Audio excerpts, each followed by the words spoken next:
I never believed in second chances until I saw him limping down Maple Street that cold October morning in Portland, Oregon. The autumn rain had been falling for 3 straight days, turning the sidewalks into mirrors that reflected the gray sky above. I was rushing to my car, coffee in one hand, briefcase in the other, when I first noticed the small golden form dragging himself along the wet pavement. He couldn't have been more than 4 months old, his fur matted and dark with rain.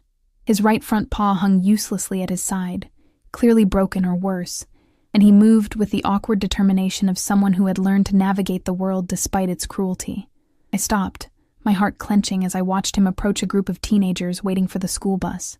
They glanced down, their expressions shifting from mild interest to visible discomfort, before they deliberately looked away, their conversations growing louder as if to drown out his silent plea. The puppy sat down heavily, his small body trembling. Whether from cold, exhaustion, or hope, I couldn't tell. He looked up at each face that passed, his brown eyes holding a light that hadn't yet been extinguished by the world's indifference. But one by one, they all turned away. The businessman in the expensive suit quickened his pace. The jogger sidestepped him without breaking stride. Even the elderly woman walking her pristine poodle crossed the street, pulling her dog close as if disability might be contagious. I felt ashamed of my own hesitation. I had somewhere to be, someone to meet, deadlines that couldn't wait. But something about the way he sat there, not begging, not whimpering, just hoping, made me pause. He wasn't asking for much, just to be seen, to matter to someone, even for a moment. The school bus arrived with a hiss of brakes, and the teenagers climbed aboard, their laughter fading as the yellow vehicle disappeared around the corner. The puppy watched it go, then slowly began his labored journey down the sidewalk again. Each step looked painful, his 3 good legs working overtime to compensate for the injured one. He left small, dark stains on the concrete. Not blood, I realized with relief, but muddy water from the puddles he couldn't avoid. I followed at a distance, captivated and heartbroken by his persistence. He approached every person he encountered with the same quiet dignity. A construction worker eating breakfast from a food truck glanced down, his expression softening for just a moment, before hardening again as he turned away. A mother pushing a stroller hurried past, clutching her child protectively. A group of college students barely registered his presence, too absorbed in their phones to notice the small life struggling beside them. What struck me most wasn't just their indifference, but their discomfort. It was as if his disability made them confront something they didn't want to acknowledge. That life could be fragile, that suffering existed in the world, that sometimes good creatures face bad circumstances through no fault of their own. It was easier to look away than to feel that discomfort.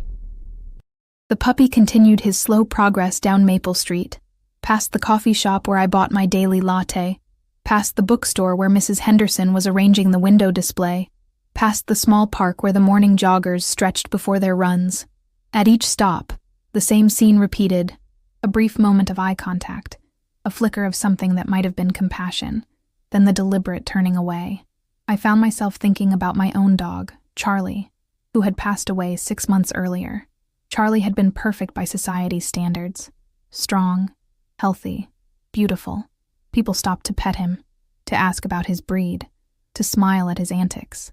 He had never known what it felt like to be invisible, to be seen as less than worthy of love, because his body didn't match some arbitrary standard of perfection. The rain began to fall harder, and I watched the puppy struggle to find shelter under a small awning outside the pharmacy. He shook himself, a futile gesture that barely displaced the water from his saturated fur. His injured paw drew up close to his chest, and I could see him shivering despite his attempts to conserve body heat. That's when I saw her. She couldn't have been more than 7 years old, walking hand in hand with her mother toward the crosswalk. She wore a bright yellow raincoat that stood out like sunshine against the gray morning, and her small boots splashed confidently through every puddle she encountered. Her mother was talking on her phone, distracted by whatever conversation was holding her attention. The little girl spotted the puppy immediately. Unlike every other person that morning, she didn't look away. Instead, she stopped walking, tugging gently on her mother's hand. "Mommy," she said, her voice carrying clearly across the wet street. "Look at that doggy." Her mother glanced down, following her daughter's gaze to where the puppy sat huddled under the awning.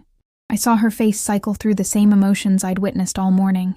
That initial softening, followed by the uncomfortable recognition of the animal's condition, then the hardening of resolve to move on. "Come on, Emily," she said, tugging her daughter forward. "We don't want to be late." But Emily planted her feet firmly on the sidewalk, her bright yellow boots like anchors against her mother's gentle pulling. She stared at the puppy with an intensity that seemed to bridge the distance between them. The puppy, perhaps sensing her attention, lifted his head and looked directly at her. What happened next changed everything. I thought I knew about compassion, about worth, about the capacity of a child's heart to see past the surface to something deeper and more essential.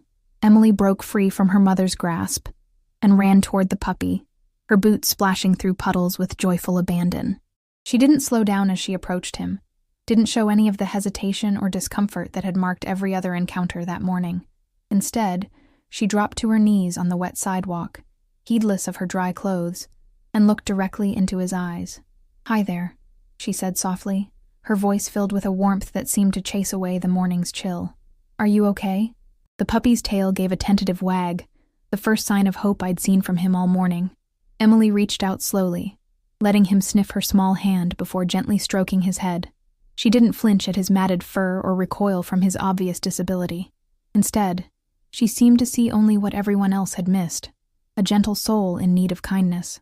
"Emily," her mother called, hurrying over with a mixture of concern and embarrassment.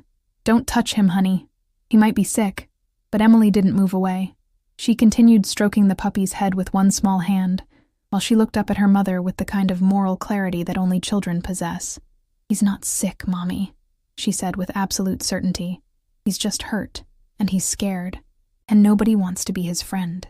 The puppy pressed closer to her, as if drawn by the first genuine kindness he'd encountered in what must have felt like forever. Emily's face lit up with a smile that could have powered the entire city block.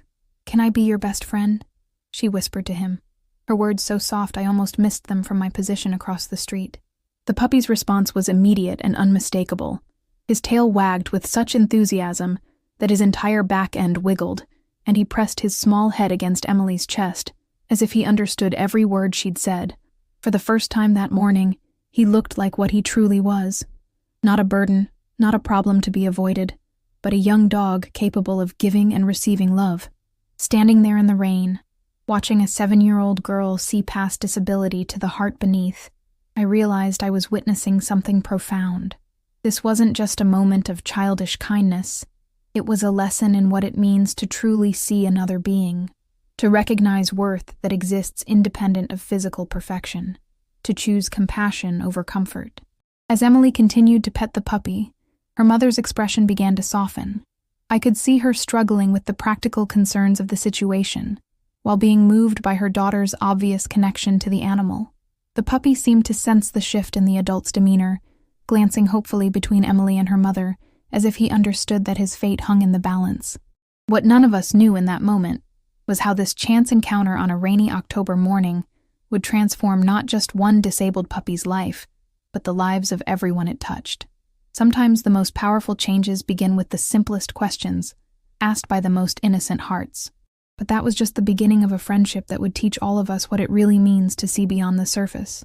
Emily's mother, Sarah, stood frozen on the wet sidewalk, watching her daughter commune with a creature the entire world had dismissed.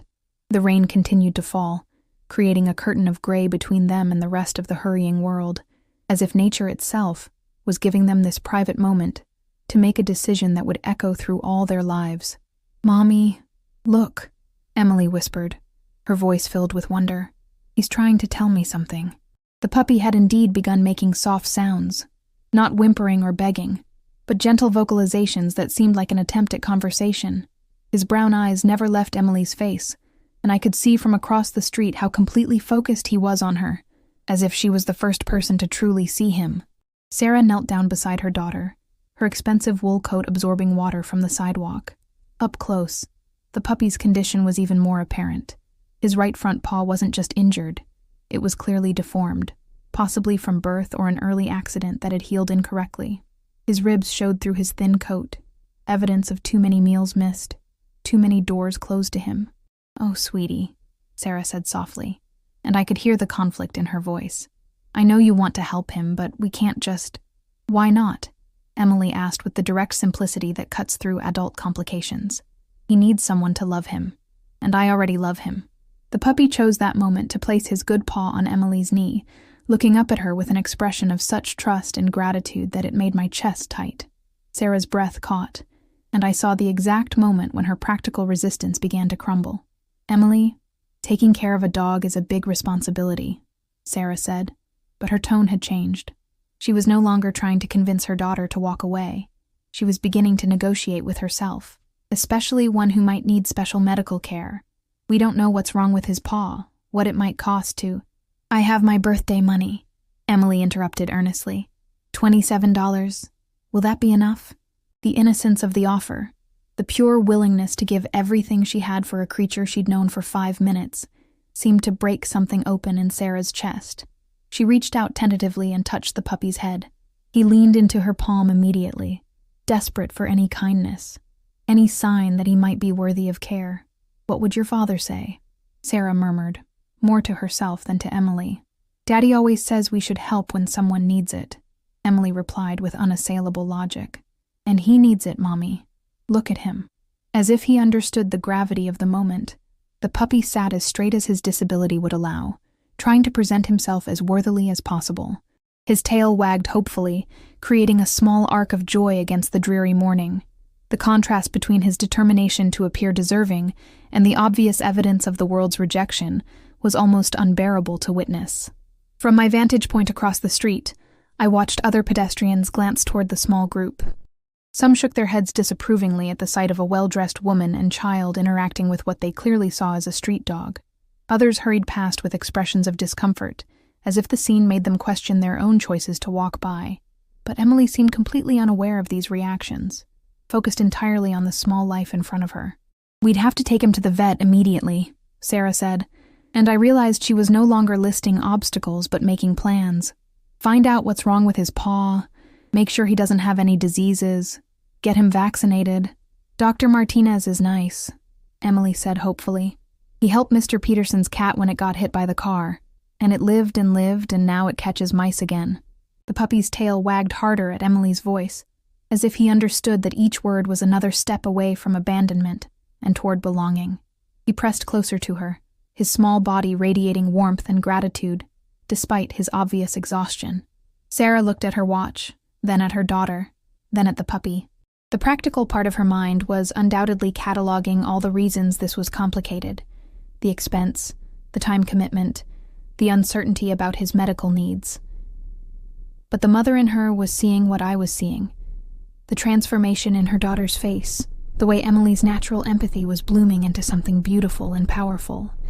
"If we do this," Sarah said slowly, "it's not going to be easy. He'll need medicine, and special food, and maybe surgery. Are you prepared for that? Are you prepared to love him even if he's never going to be like other dogs?"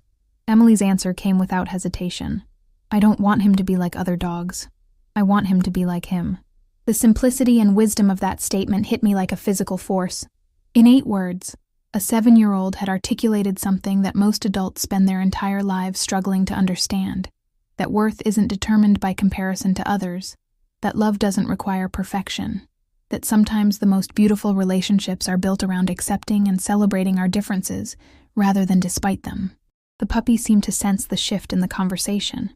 He began making soft sounds again, pressing against both Emily and Sarah as if trying to seal whatever agreement was forming between them. His brown eyes moved between them with an intelligence that suggested he understood far more than anyone might expect from such a young animal. "What would we even call him?" Sarah asked, and I knew then that the decision had been made. Emily was quiet for a long moment, studying the puppy's face with serious consideration. "Buddy," she said finally, "because that's what he asked me to be, his best friend, and best friends are buddies." "Buddy," Sarah repeated, trying out the name. The puppy's ears perked up immediately, and his tail began wagging with renewed energy. "Okay, buddy, I guess you're coming home with us." What happened next was pure joy distilled into physical form. Buddy began wiggling with such enthusiasm that he nearly toppled over, his 3 good legs dancing with excitement, while his injured paw curled protectively against his chest. Emily laughed, a sound like silver bells in the rain, and wrapped her arms gently around him. Sarah smiled despite herself, pulling out her phone to call someone, probably her husband, probably to say something like, "You're not going to believe what Emily just talked me into." As they prepared to leave, Emily carefully picked up Buddy, supporting his body in a way that protected his injured paw. He settled into her arms with complete trust, his head resting against her shoulder. For a moment, they made a perfect picture. The little girl in the bright yellow raincoat and the small golden dog who had finally found someone to see past his disability to his heart. But as they walked toward their car, I saw something that made me realize this story was about to become more complicated. A man in a dark jacket was watching them from across the park, his expression unreadable. When Emily and Sarah reached their car, he began walking in their direction with purposeful strides. My heart sank as I recognized the uniform beneath his jacket. Animal control. Someone had called about the stray dog. And now, just as Buddy had found his family, someone was coming to take him away. Emily was settling Buddy into the back seat of their Honda CR-V, talking to him in the gentle, reassuring voice that had first captured his heart. Sarah was looking through her purse for her car keys, already mentally planning their trip to the veterinarian. Neither of them had noticed the approaching officer. The timing was cruel beyond words. Minutes earlier, and Buddy would have been just another homeless animal for the system to deal with. Minutes later, and they would have been safely gone. But in that precise moment, they were vulnerable. A family in transition. A dog between one life and another. The officer was close enough now that I could see his badge, could read the determination in his posture. In seconds, he would reach them. In seconds, this beautiful moment of connection and hope would be interrupted by bureaucracy and regulations. But sometimes the universe provides exactly the witnesses it needs. Sometimes a stranger across the street decides that some moments are too precious to be destroyed by well-meaning interference. I couldn't just stand there and watch their miracle be torn apart by a system that saw problems where Emily saw possibility. My feet were moving before my mind fully processed the decision. 20 years of morning routines, of staying uninvolved, of minding my own business disappeared in an instant as I stepped into the street. The approaching animal control officer was focused on the Honda CR-V, where Emily was still settling Buddy into the back seat, completely absorbed in making sure he was comfortable and secure. "Excuse me," I called out, my voice carrying clearly across the quiet street. The officer turned, giving me time to cross the remaining distance between us. "I couldn't help but notice you heading toward that family. Is there something I can help you with?" Officer Martinez, his name tag read, was younger than I'd expected, probably in his early 30s, with kind eyes that seemed at odds with the authority he represented. He glanced toward the car, then back at me. "We got a call about a stray dog in this area. Three-legged, golden-colored, appears to be injured. Have you seen anything like that?" I could see Emily through the car window, her small hands gentle on Buddy's fur as she spoke to him in soft, encouraging tones. Sarah had found her keys and was about to start the engine. They were seconds away from driving toward their new life together, unaware of how close they were to having it end before it began. "A stray dog?" I said, buying time while my mind raced. "You know, I've been standing here for about 20 minutes, and I haven't seen any strays. There was a family with their dog, but they clearly belonged together." Officer Martinez looked confused. The caller said the animal appeared to be homeless, possibly injured. They were concerned about public safety. Public safety? I couldn't keep the incredulity out of my voice. From a tiny puppy with a hurt paw? Behind him, I could see Sarah starting the car. Emily had rolled down her window slightly, probably to give Buddy some fresh air, and the sound of her voice drifted across the distance. Still that same gentle, loving tone that had first captured the puppy's heart. Officer Martinez followed my gaze. "That's them, isn't it? The dog you say belongs with the family?" This was the moment of truth. I could tell him the facts, that I'd watched Buddy struggle alone on the streets for who knows how long, that Emily had found him homeless and afraid just minutes ago, that technically, legally, he was a stray animal in need of processing through the city system.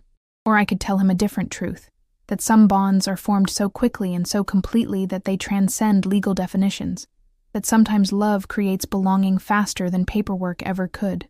"That little girl," I said, "asked that dog if she could be his best friend. And he said yes. In every way that matters, they've belonged to each other from the moment she knelt down on that wet sidewalk and saw him for who he really was." Officer Martinez studied my face, clearly trying to assess whether I was being straight with him or spinning a story to interfere with his job. In the car, Emily was now singing softly to Buddy, Some song I couldn't make out from this distance, but that seemed to be having a calming effect on the puppy. The caller said the animal looked like it hadn't eaten in days, Martinez said carefully. Well, I replied, I imagine most dogs look a little rough when they've been out in 3 days of rain, but look at him now. We both turned toward the car. Through the window, we could see Buddy curled up in Emily's lap, his head resting trustingly against her chest. Even from a distance, the change in his demeanor was remarkable. The frightened, desperate animal I'd watched limping down Maple Street had been transformed into something else entirely. A dog who knew he was loved, who had found his place in the world. Officer Martinez was quiet for a long moment, watching the scene. I could see him weighing his options, balancing duty against compassion, regulations against what his eyes were telling him. You know, he said finally, we get a lot of false calls. People see a dog that looks a little scruffy and assume it's homeless. But you can usually tell pretty quickly when an animal belongs with its family. Relief flooded through me so powerfully that my knees nearly buckled. You can? Oh yeah, Martinez said, his voice warming. It's in the body language, the way they interact with each other. That little girl and her dog, they've got the kind of bond you can't fake. In the car, Sarah had noticed us talking and rolled down her window. Is everything okay, officers? Officer Martinez walked over with me beside him. Just checking on a report we received, he said professionally. Beautiful dog you have there. What's his name? Buddy, Emily announced proudly from the back seat. He's my best friend. We just met, but we already love each other so much. Buddy's tail wagged at the sound of his new name, and he pressed closer to Emily as if to confirm her statement. The love between them was so obvious, so immediate and complete, that even the most bureaucratic heart would have been moved by it. How long have you had him? Martinez asked, and I held my breath. Sarah glanced at Emily, then back at the officer. I could see her wrestling with how to answer truthfully without raising complications.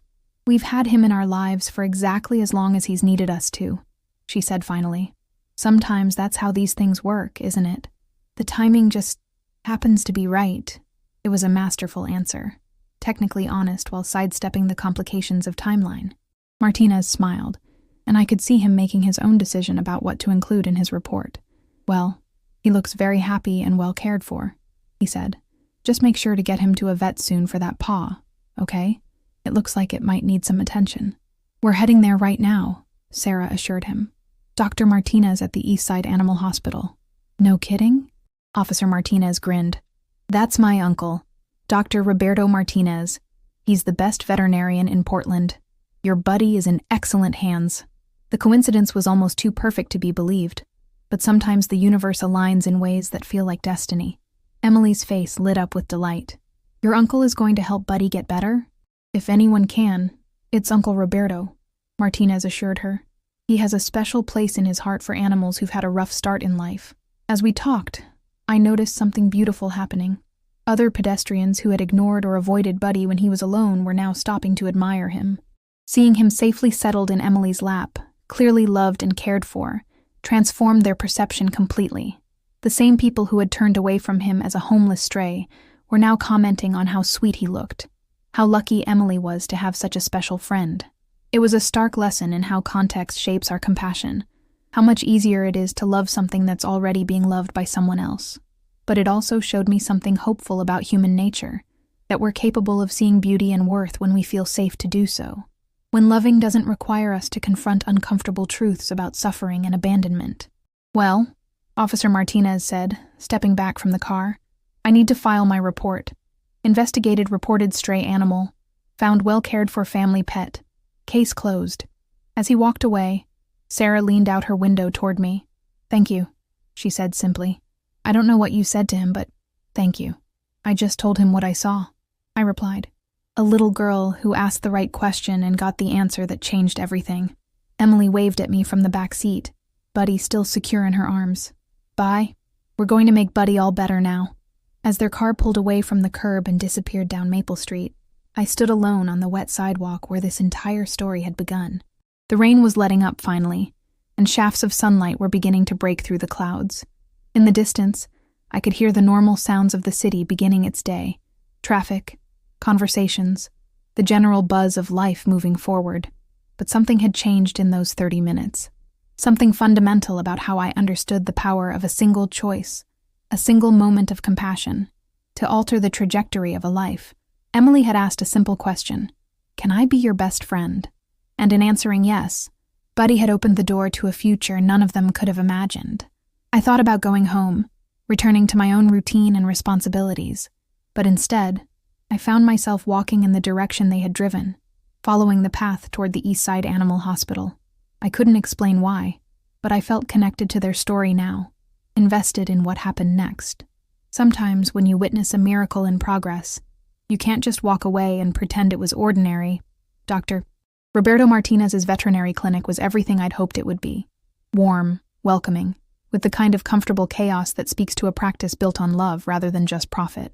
When I arrived, having followed my inexplicable compulsion to stay connected to Buddy's story, I found Emily, Sarah, and their new family member in the waiting room, surrounded by the gentle sounds of other pets and their humans navigating their own medical journeys. Buddy was still in Emily's lap, but his demeanor had changed since I'd last seen him. The initial euphoria of being rescued had given way to nervousness as he processed his new environment. His ears were flattened against his head, and he pressed close to Emily with the kind of trust that's both beautiful and heartbreaking, complete faith in someone he'd known for less than 2 hours. "You followed us," Sarah said when she noticed me, but there was no accusation in her voice, only curiosity. "I couldn't seem to help myself," I admitted. "I keep thinking about what your daughter said to him, about being best friends. I guess I wanted to see how the story continues." Emily looked up at me with the direct, unself-conscious gaze that only children possess. "Are you going to be Buddy's friend too?"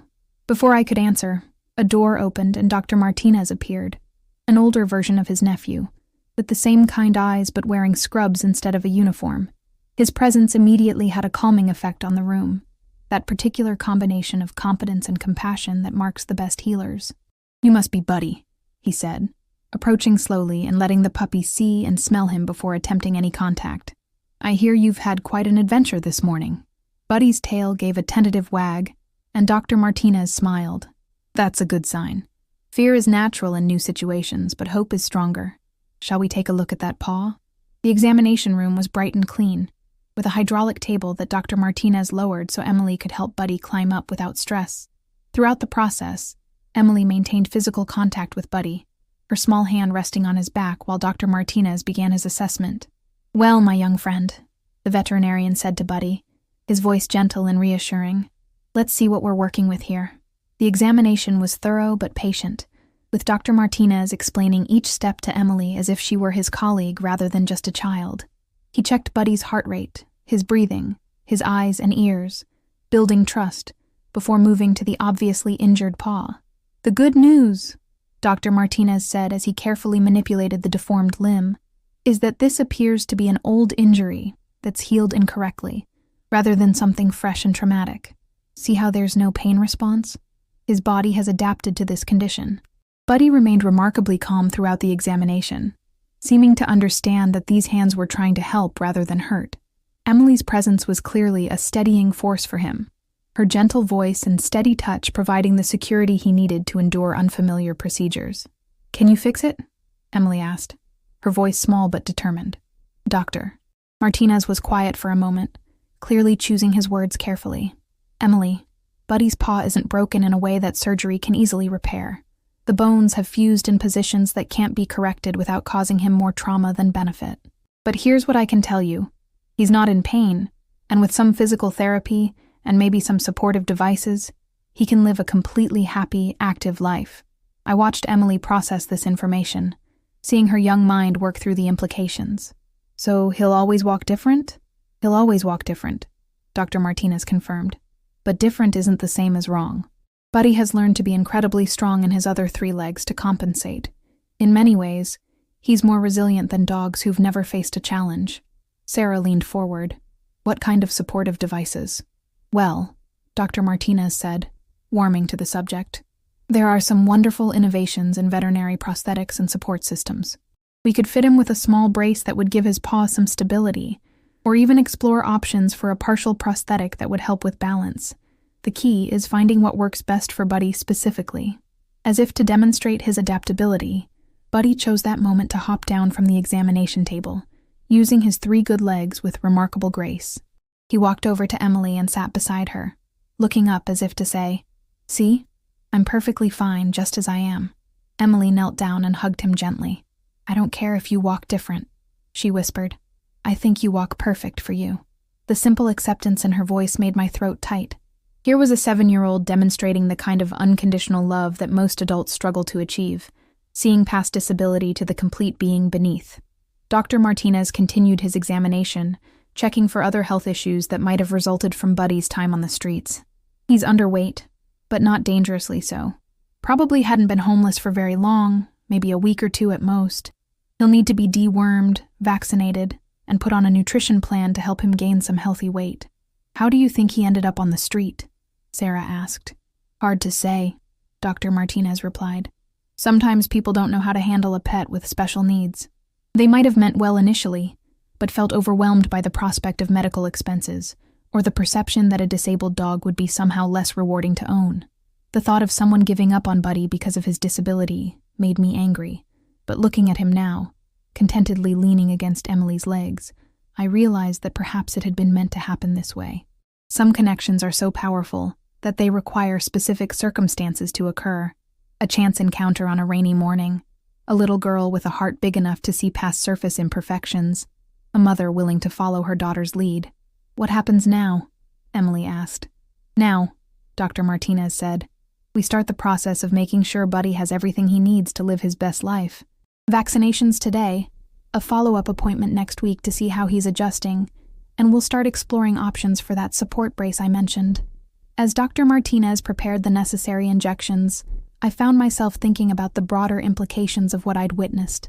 In a single morning, a disabled puppy had gone from invisible to beloved, from homeless to having a family willing to invest in specialized medical care. But more than that, Emily and Sarah had been transformed too. From busy people hurrying through their morning routine to individuals actively engaged in an act of profound compassion. "You know," I said to Sarah, while Emily was absorbed in comforting Buddy through his vaccinations, "your daughter has a gift."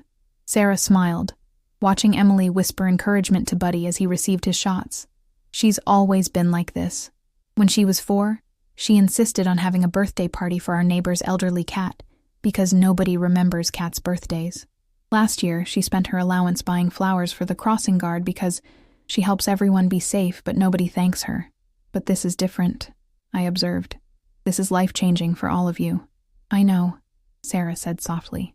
"I'm terrified, if I'm being honest. What if something happens to him? What if his medical needs are more than we can handle? What if Emily's heart gets broken?" Before I could respond, Emily looked up from where she was praising Buddy for being so brave during his shots. "Mommy, hearts don't break from loving," she said matter-of-factly. "They only break from not loving." The wisdom in that statement, coming from someone barely old enough to tie her shoes, left both Sarah and me speechless. "Doctor." Martinez paused in his preparations to smile at Emily. "That might be the truest thing I've heard in 30 years of veterinary practice." As we prepared to leave the clinic, Dr. Martinez handed Sarah a folder filled with information about Buddy's care, nutrition guidelines, and resources for dogs with disabilities. "There's a wonderful community of people who have special needs pets," he said. "You'll find that Buddy opens doors to friendships and experiences you never would have had otherwise."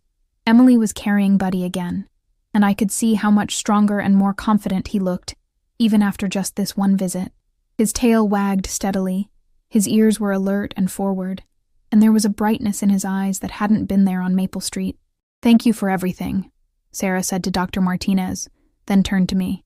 "And thank you for caring enough to get involved." As we walked toward the parking lot, I realized I didn't want this connection to end. These 3 beings, Emily, Sarah, and Buddy, had shown me something I'd forgotten about the world, about the power of choosing compassion over comfort, involvement over indifference. But what I couldn't have predicted was how Buddy's arrival would ripple out into their community, touching lives in ways none of us could have imagined.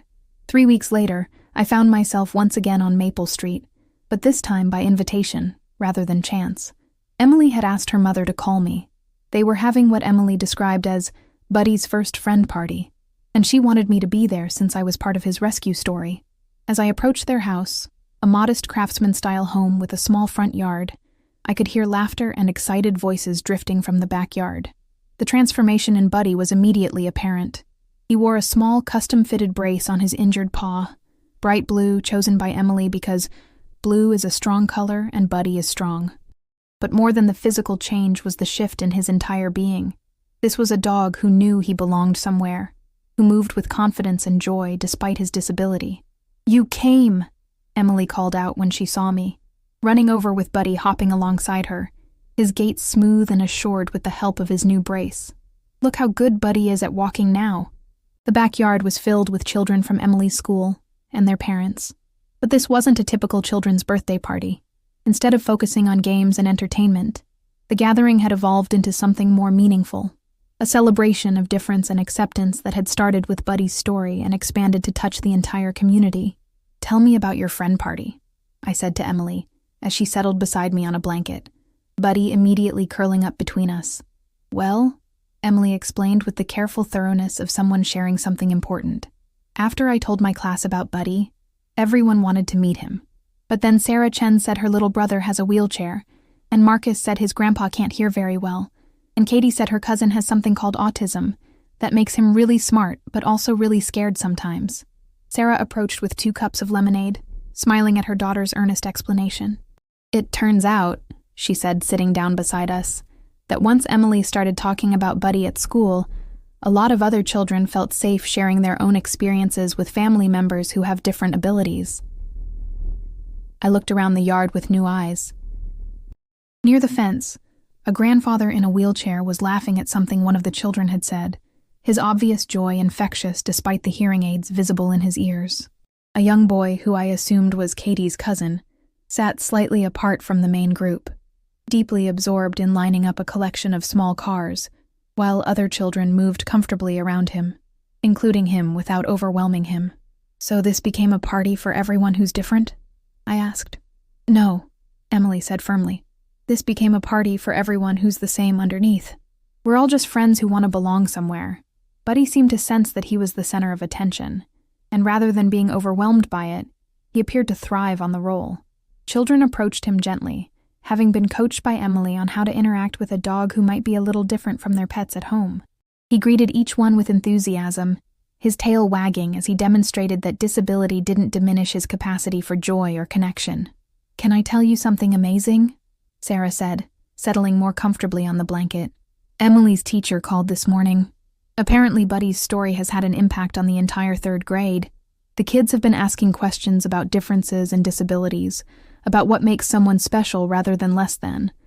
They're planning a whole unit on empathy and inclusion." I watched as Emily helped a shy little girl named Mia approach Buddy. Mia had mentioned that she was scared of dogs, but Emily was patiently showing her how to let Buddy sniff her hand first, how to pet him gently, how to recognize that his different walk didn't make him scary. "He's actually really soft," Mia said with surprise, her fear melting away as Buddy leaned into her careful petting. "He's the softest," Emily agreed, "and he's really good at understanding when someone is nervous. Look how gentle he's being with you." It was true. Buddy seemed to have an intuitive sense for each person's comfort level, adjusting his energy and approach accordingly. With confident children, he was playful and energetic. With nervous ones like Mia, he became calm and still, letting them set the pace of interaction. Dr. Martinez arrived as the afternoon was winding down, carrying a small gift bag.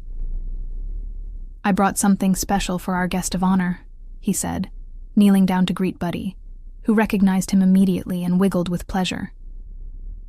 Inside the bag was a new collar. Not just any collar, but one with a small medallion that read, "Buddy, seeing hearts, not differences." Emily's face lit up as she read it aloud. "Dr. Martinez," she said seriously, "this is the most perfect present ever." As Dr. Martinez fitted the new collar around Buddy's neck, he shared some news that made the day even more special. "I've been in touch with a few colleagues who work with therapy animals," he said. "Buddy has exactly the kind of temperament and intuitive understanding that makes for an excellent therapy dog. With some training, he could visit hospitals, schools, nursing homes, places where his story and his spirit could bring comfort to other people who are facing challenges. The idea that Buddy could grow from being a rescued animal to one who helps rescue others from loneliness or fear was so perfect, it felt like destiny. Emily was practically bouncing with excitement. "You mean Buddy could have a job helping people feel better?" "Exactly," Dr. Martinez confirmed. "His disability would actually be an asset in that role. People who are dealing with their own physical challenges often find it easier to connect with an animal who's faced similar obstacles." As the party wound down and families began to leave, each child stopped to say goodbye to Buddy personally. The shy boy with autism, who hadn't spoken much during the party, approached Emily with careful deliberation. "Thank you for sharing your dog," he said quietly. "He makes me feel less weird." Emily's response was immediate and fierce. "You're not weird, Tommy. You're exactly perfect for being you, just like Buddy is exactly perfect for being him." The simple acceptance in her voice, the matter-of-fact way she rejected the label that had probably followed Tommy through much of his young life, was a masterclass in unconditional positive regard. Tommy smiled, the first time I'd seen him truly relaxed all afternoon, and gave Buddy one last gentle pet before rejoining his family. As I prepared to leave, Sarah walked me to the front yard.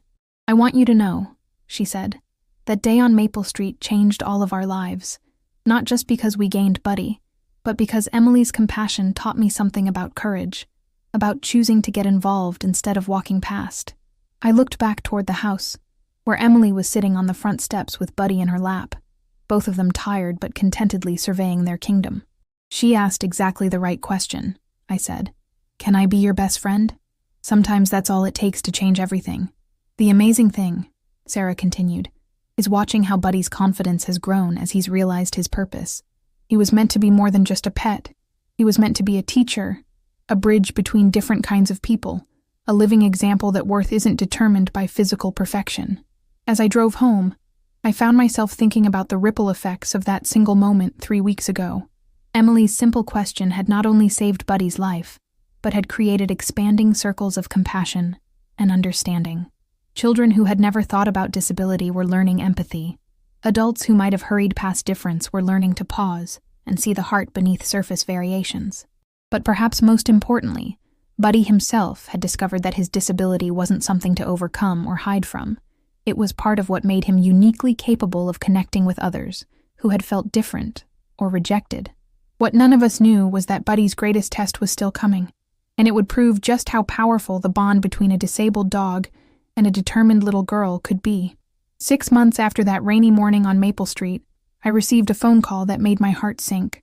Sarah's voice was strained, barely controlled, when she asked if I could come to the children's hospital downtown. "Something's happened," she said simply. "Emily asked for you specifically. She said you'd understand because you were there at the beginning." The pediatric ward of Oregon Health and Science University felt like a different world. Hushed corridors filled with the particular gravity that surrounds childhood illness. I found Sarah in the family waiting area, her face pale with exhaustion and worry. Beside her, incredibly, sat Buddy, wearing a small vest that identified him as a therapy dog in training. "How is he allowed to be here?" I asked, settling into the chair beside them. "Dr. Martinez fast-tracked his therapy certification after Emily was admitted," Sarah explained. "The hospital has a program for therapy animals, but they usually make exceptions for special circumstances. Emily refused to stay unless Buddy could visit her." "What happened?" Sarah's hands twisted in her lap as she struggled with the explanation. "Leukemia. Acute lymphoblastic leukemia. The doctors say it's treatable, that children have a high survival rate with this type. But the treatment is..." She paused, her voice breaking slightly. "It's going to be months of chemotherapy, hospital stays, feeling sick and weak. And Emily, she's terrified, but she's trying so hard to be brave." Through the window of Emily's room, I could see a small figure in a hospital gown, her bright yellow hair, the same color as that raincoat from the morning we met, now thin and fragile from the first round of treatment. She was awake, staring at the ceiling with the particular stillness of someone trying to process something too big for their understanding. "She keeps asking if she's going to die," Sarah continued. "And I don't know how to answer that. The doctors are optimistic, but children with leukemia, some of them don't make it. How do I tell my 7-year-old daughter that I can't promise her she'll be okay?" Buddy whined softly, pressing closer to Sarah as if he could sense her distress. His therapy training had awakened an even deeper level of empathy in him, an ability to read human emotion and respond with exactly the right kind of comfort. "Can I see her?" I asked. Emily's face brightened when she saw me in her doorway. "You came," she said, her voice smaller than I remembered but still carrying that core of determination. "I was hoping you would." I approached her bed carefully, aware of the IV lines and monitoring equipment that surrounded her small form. But when I got close enough, I could see that despite everything, the illness, the treatment, the frightening uncertainty of her situation, her eyes still held that same light that had first seen past Buddy's disability to his heart. "Buddy's been taking really good care of me," she said, reaching down to where he had positioned himself beside her bed. "The nurses say he's the best therapy dog they've ever seen because he knows exactly how to make people feel better." Buddy's response to Emily's illness had been remarkable, according to Sarah. He seemed to understand instinctively when she was having a good day versus a difficult one, adjusting his energy and interaction style accordingly.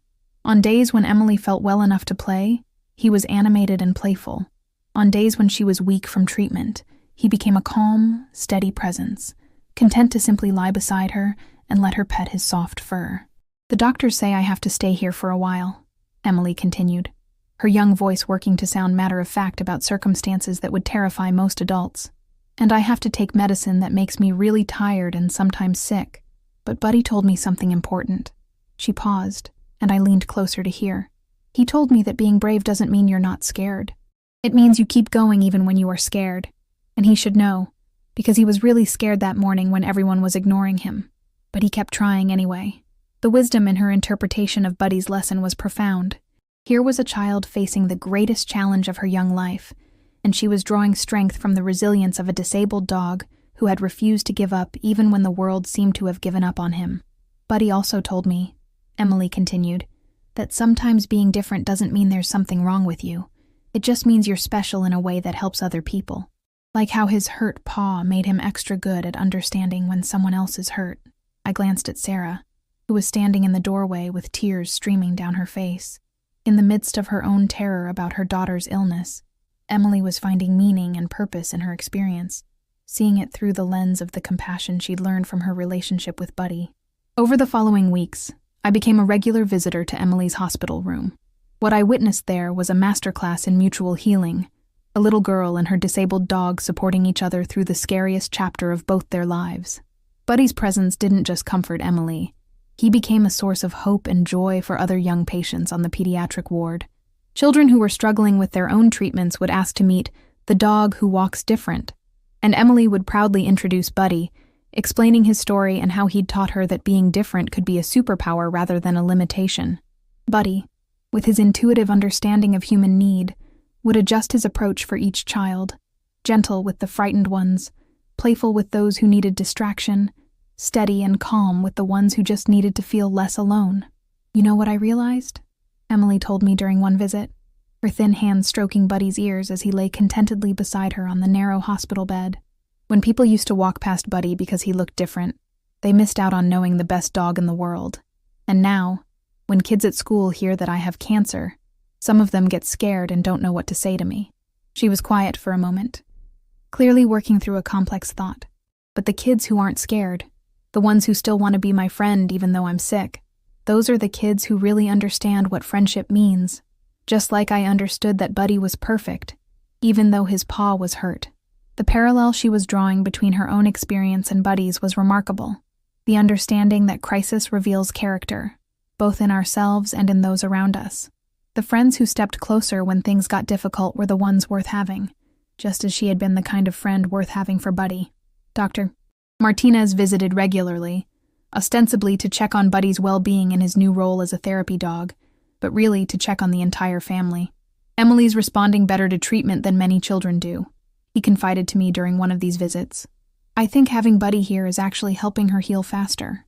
There's something about maintaining that bond, that sense of purpose in caring for him, that's keeping her spirit strong." The truth of that was evident in how Emily had transformed her hospital room. What could have been a sterile, frightening space had become a kind of headquarters for hope. Children's drawings of Buddy covered one wall, pictures from kids he'd visited, thank you notes from their families, photos of him at various hospital events. Emily had created a small photo album documenting Buddy's work days, complete with captions describing which children he'd helped and how. "Buddy's teaching me that you can turn something scary into something that helps other people," Emily said one afternoon, as we looked through the album together. Maybe having cancer is going to make me better at understanding when other kids are scared or sad. Maybe it's like Buddy's hurt paw, something that looks bad but actually makes you more able to help. But the real test of their bond was yet to come, and it would require every ounce of strength and courage that both Emily and Buddy possessed. 18 months after that first rainy morning on Maple Street, I stood in the same hospital where Emily had fought her battle against leukemia, but this time I was attending a celebration. The pediatric ward was decorated with balloons and streamers, and a banner reading "Emily and Buddy, Champions of Hope" stretched across the main hallway. After 15 months of treatment, Emily was officially in remission. But this wasn't just a celebration of Emily's recovery. It was a recognition ceremony for Buddy, who had become the most beloved therapy dog in the hospital's history. In the months of Emily's treatment, he had visited over 200 young patients, providing comfort, companionship, and living proof that challenges could be overcome. Emily looked radiant, her hair growing back in golden curls that caught the afternoon light streaming through the ward windows. She wore a simple blue dress that matched Buddy's therapy vest, and around her neck was a locket containing a picture of them together from that first day at Dr. Martinez's clinic. But the most remarkable change was in her eyes. They still held that same compassionate light that had first seen Buddy's worth, but now it was deepened by experience, strengthened by having faced fear and chosen hope. "I have something important to tell everyone," Emily announced when the crowd of doctors, nurses, families, and friends had gathered in the main conference room. She stood beside a small podium, with Buddy sitting alertly at her side, both of them comfortable with being the center of attention, in a way that felt natural and earned. "When I first met Buddy," she began, her voice clear and confident, "I asked him if I could be his best friend. I thought I was helping him by giving him someone to love him. But really, he was the one helping me. He was getting me ready." She paused to stroke Buddy's head, and his tail wagged in the steady, contented way that had become his signature, not frantic or desperate like those early days, but confident and joyful. "Buddy taught me that being different doesn't make you broken," Emily continued. "It makes you special in ways that other people need. When I got sick, I was really scared because I thought having cancer made me weird and different from other kids. But Buddy showed me that sometimes the things that make you different are the things that make you able to help." The room was completely silent, everyone captivated by the wisdom emerging from this 8-year-old, who had faced more challenges than many adults ever would. So when other kids in the hospital were scared, I could understand because I was scared too. And when they felt different because they were sick, I knew how that felt. And Buddy and I could help them see that being sick doesn't make you less important or less lovable. It just makes you brave in a different way. Dr. Martinez stepped forward, carrying a small wooden plaque. "Emily and Buddy," he said, his voice thick with emotion. "This hospital has seen many examples of courage and healing over the years. But rarely have we witnessed the kind of transformation that you two have brought to our patients and staff. This recognition is for your service as honorary therapy team. But more than that, it's for showing all of us what it means to turn our struggles into sources of strength for others." The plaque read, "In recognition of Emily Chen and Buddy, whose friendship transformed difference into strength, fear into hope, and healing into service, Champions of the Heart, Oregon Health and Science University Pediatric Ward, 2025-2026. As the ceremony continued, I found myself thinking about the journey that had brought us to this moment. A disabled puppy limping through rain-soaked streets, ignored by a world that couldn't see past his imperfection.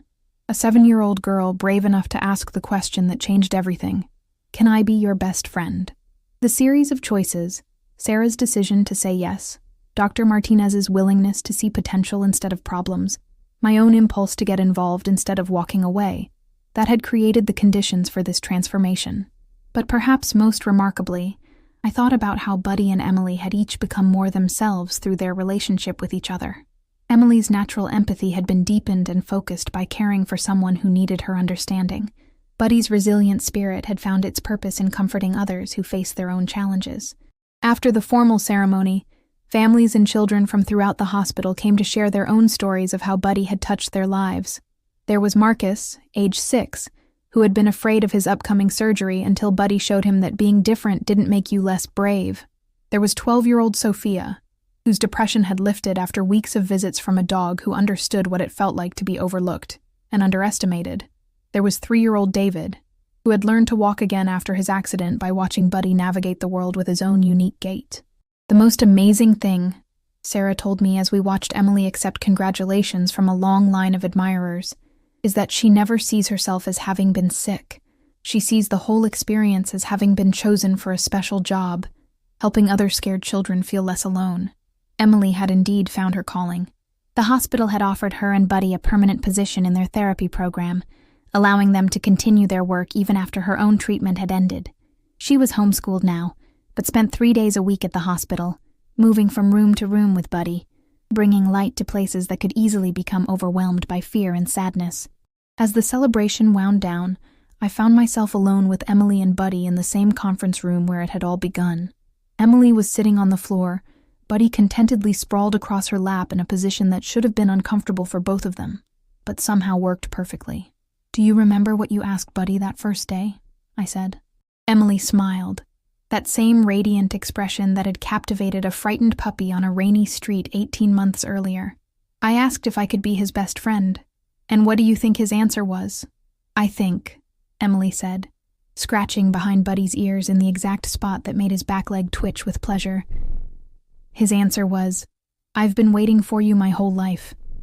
And Buddy's tail thumped against the floor in agreement, and his brown eyes, still the same warm, intelligent eyes that had looked past everyone else's discomfort to find the one person willing to see his worth, gazed at Emily with an expression of pure contentment. "What's next for you two?" I asked. Emily's face lit up with excitement. "Dr. Martinez says there are therapy programs in schools too, for kids who have trouble learning or who get really anxious about tests, and there are nursing homes where old people get lonely and sad. Buddy thinks we should go everywhere that people need to remember they're not alone." The scope of their vision was breathtaking. A disabled dog and a young cancer survivor planning to take their message of hope and acceptance to anyone who needed it. But looking at them together, seeing the quiet confidence they radiated, I had no doubt they would succeed. As I prepared to leave, Emily stood up and gave me a hug that felt like a benediction. "Thank you for being part of our story," she said simply. But as I walked out of the hospital and into the Portland evening, I knew the truth. I hadn't been part of their story. I had been witness to something much more profound, the power of a single question, asked with a heart open enough to accept whatever answer came, to transform not just 2 lives, but everyone those lives touched. Buddy had taught Emily that being different could be a superpower. Emily had taught Buddy that being loved could heal wounds deeper than physical injury. Together, they had taught all of us that sometimes the most important friendships begin with the simplest questions, and that courage isn't the absence of fear. It's the decision to keep loving, even when you're scared. Standing on the hospital steps, watching the lights come on across the city, I realized that their story was far from over. It was just beginning, rippling outward in ways none of us could predict, touching lives we'd never meet, creating hope in places where it had been lost. All because a little girl in a yellow raincoat had looked at a damaged creature and asked, "Can I be your best friend?" And love had answered, "Yes." Sometimes the most powerful transformations begin with the simplest acts of kindness. Emily and Buddy's story reminds us that our differences don't diminish our worth. They enhance our ability to understand and comfort others who face their own challenges. In a world that often looks away from disability, illness, or struggle, choosing to see the heart beneath the surface can change everything. Today, Emily continues her work as a certified therapy team coordinator, and Buddy remains one of the most successful therapy dogs in Oregon's history. Their message is simple but revolutionary. Everyone deserves a best friend, and sometimes being that friend requires nothing more than the courage to ask the question and the heart to accept whatever answer comes.